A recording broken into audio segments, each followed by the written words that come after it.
The Temporary Wife. Alors ça c'est le tome 2, le tome 1, j'ai eu du mal parce que les personnages, la sœur, la mère, insupportable. Mais ce tome 2, oh là là, et le tome 3.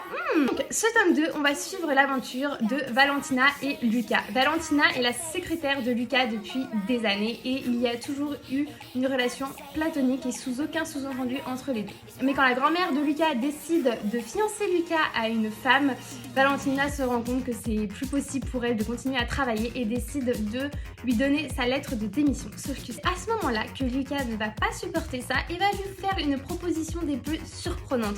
Il va la demander en mariage, alors qu'on sait que dans sa famille, le mariage c'est sous plein de règles, avec la grand-mère qui désire, des mariages arrangés, sinon t'as pas ton héritage, tu dois être marié pendant 3 ans et tout, donc vraiment il joue avec son héritage et beaucoup de choses. Et pour lui, c'est impossible de pas être avec Valentina. Et vraiment, j'ai adoré cette histoire, vraiment entre Lucas et Valentina, ce qui se passe, le jardin secret de Lucas, les secrets de Valentina, son histoire de famille, sa relation avec sa mère, sa grand-mère, oh là là, et puis la grand-mère de Lucas, moi je l'adore. Enfin, grand-mère aussi manipulatrice, c'est chaud quand même, mais vraiment j'ai adoré son rôle. Comment elle essaye de les aider en leur faisant croire que c'est leurs idées, mais c'est elle qui a tout fait en sorte que ça se passe comme ça. Enfin, en tout cas, vraiment, ce tome 2 a rien à voir avec le premier tome et pour moi, pour le coup, c'était un super tome et ça laisse une ouverture pour le tome 3 où on sait que ça va être sur Dion et Faye. J'ai tellement hâte de le lire. Et toi, qu'est-ce que tu en as pensé? Pas à t'abonner et je te fais des bisous pour une prochaine vidéo book.